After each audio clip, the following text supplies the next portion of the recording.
So here we are into the fall market, and some things are changing, or maybe they're not. Let's look into it.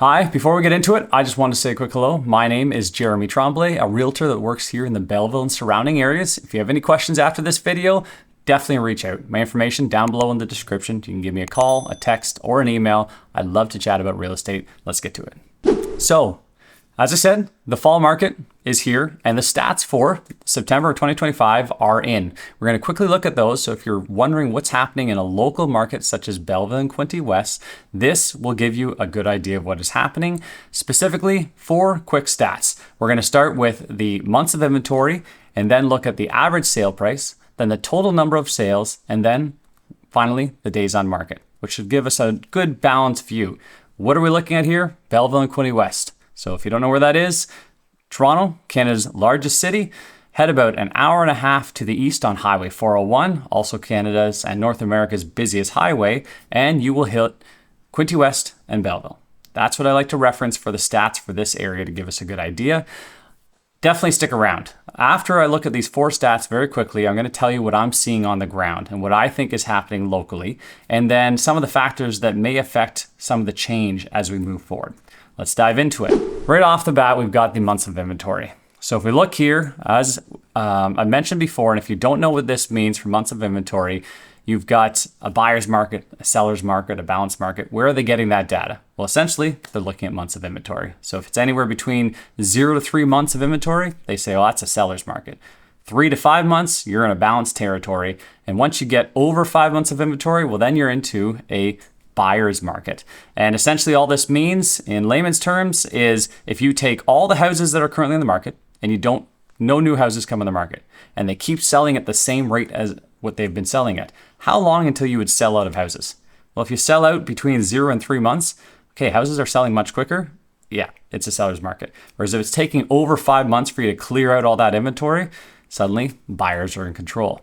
So as we look at this one here, for September, we'll note that it's dropped ever so slightly. So we hit 5 months of inventory last month in August, and then September came out and we were at 4.9. Essentially the same, no change there.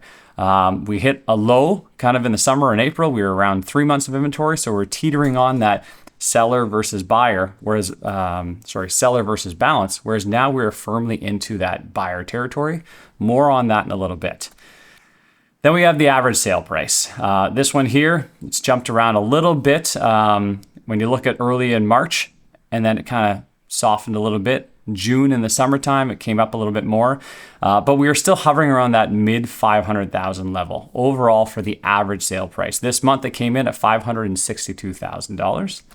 And then you have the number of sales, which is also interesting to note. So March, April, May, it went quite high, over 160 sales in that given month was a peak. And then it's been steadily dropping off. Now, between August and September, no change. We are at 108 sales between those 2 months. So we've kind of lowered ourselves down, and we'll talk a little bit more about expectations on this front. Finally, days on market. And so how long is it taking for a house to be listed to actually be officially sold? Well, this month it came in at 45 days on the market. And as you can see, looking back at April, we were quite low. We were at 26 days in the market, and then we've been going up steadily until we hit 45 days on the market. And so this is something to note when we're looking at this. These stats, well, they don't look alarming. And when you compare them to what the news you hear in towards the larger markets, as I mentioned with Toronto and such, it sounds like things are much worse there compared to what you're seeing here on paper. Now, when you look at all these, though, they can be hiding some of the real data of what we're seeing on the ground. And so this is where I was mentioning on before about my opinion on what's happening locally within this market. I would say right now, the stats, yes, are saying that we are into a buyer's market, right on the edge of a balance and buyer's market. But the sentiment right now is a lot of people with the feeling that, no, it is a buyer's market. And there are a few factors at play here. But I mentioned last month how the sellers were kind of holding out. They weren't wanting to let go. They weren't wanting to give in. And the buyers were holding back because they're like, well, hey, if we're supposed to be in control because it's a buyer's market, we want a deal. Well, if the seller's up here in their price, the buyer's down here in their price, how are they going to meet? Who's going to give? The buyer's either going to come up or the sellers are going to come down. Something has to happen there. And we started seeing a few more sellers saying, okay, I need to sell for whatever reason. I'm willing to come down in that price a little bit and give in a little bit more.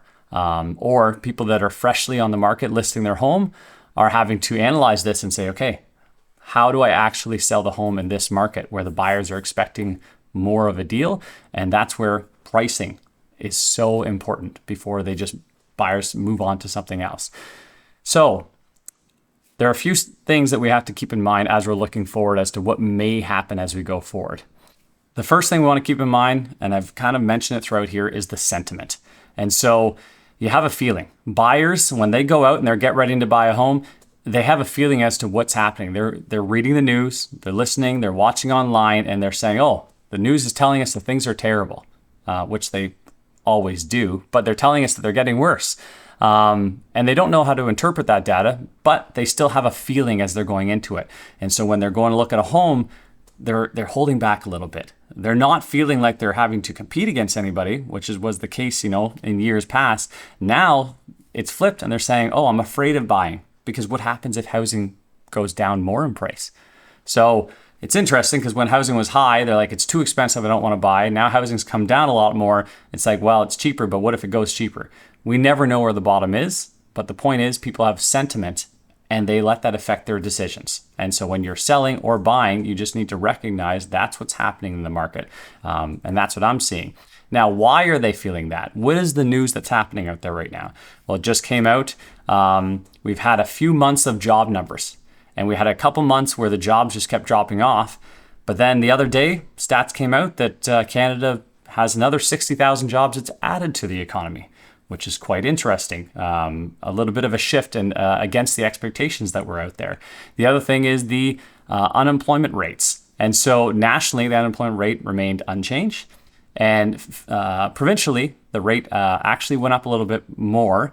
But then in our area, the Quinte West Belleville areas, the unemployment rate actually dropped. It was at I believe it was 7.5%, dropped down to 6.6%. So the unemployment actually is getting better in this little bit of an area. But overall, the news coming out in this last few days has been, okay, maybe it's not so bad. But then you look at interest rates. They have continuing to drop. So if you look back, it's been over a year now. Back in June, they started cutting the rate, the Bank of Canada, and it was around 5%. They just kept cutting. They've dropped that half by half now. 2.5%, they've dropped it. And predictions are that they may continue to drop that. Now, what does that actually mean? The Bank of Canada is trying to lower that inflation rate, and they're looking at the way the economy is doing. When they're having to cut the rate, it's usually because they're trying to stimulate the economy. Well, cutting it by that much is a sign that the economy is potentially not doing very well. And the news cycle is picking up on that and starting to say things are looking bad. The Canadian dollar is weak. The jobs, well, we've had a good report recently. Overall, it's been very grim. Overall, immigration over the last year has dropped drastically, which was helping kind of support bringing in all new money. Well, that's not happening anymore. And so the reality is kicking in that, hey, there's no new money coming into the country. And so no one knows what's going to happen with respect to the overall economy, but there are trickle effects. And right now what we're seeing and what I'm seeing on the market is that people have a built-in sense of fear, and that's happening both on the selling and the buying side. And the last thing that is happening here that I'm noticing is you're hearing people talk about, well, if they have to sell or they have to buy, why is it? What's the motivation behind it? Well, you've got the buyers that just want to move up. They want to get a bigger home, and or they want to switch cities or whatever else, and their jobs are not a factor. Well, they're not worrying too much about the economy at all because this is something they have to do. But then you have the other set of people, which you've heard about a lot in the news, where they're saying they got a mortgage in 2020 at 1.5%, and then here we are in 2025, they're up for renewal. And they're getting rates more around the 4% range. Well, that's quite a hike, and their monthly payments going up. So what you're hearing in the news is these people can't afford their homes anymore. They're going to have to sell their house. They call it a mortgage renewal crisis or a cliff. Practically speaking, I have not encountered that almost at all up to this point. I know banks are working with people quite a bit where they're saying, hey, we'll stretch out your amortization period and we'll make it so that those payments are a little bit less every month, not such a jump. And then people are faced with the option of selling their home just to make it work or taking on just a little bit extra every month.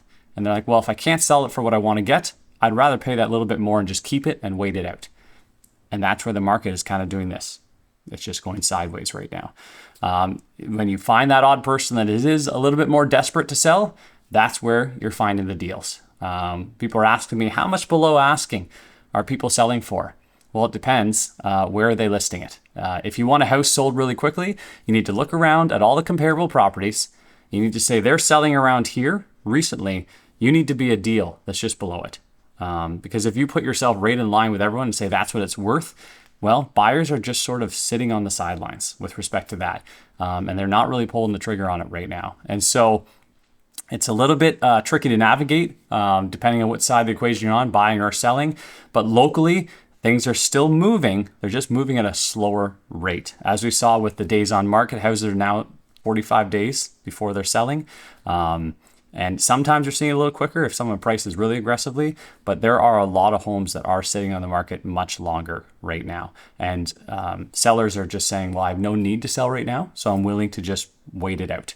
And we saw a little bit of that last year, and we're seeing a little bit of that this year. The question is, fall market, it doesn't seem to be going up. It seems to be going sideways. Last year, when the new year came, we started things picked up a little bit. Will it happen this year?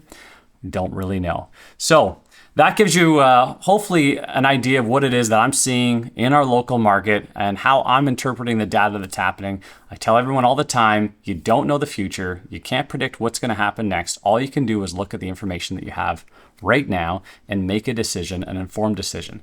And so hopefully this has helped you out. If you have any other questions, you want to talk it through. You want to go over your situation and just kind of have this person-to-person discussion, reach out. My information down below in the description. I'd love to get an email from you to continue the conversation. Also, if you've made it this far, I really appreciate it. I'd really appreciate if you could hit that little thumbs up down there, and then you can subscribe to the channel if you want to follow along and learn more in the future. Thanks. See you next time.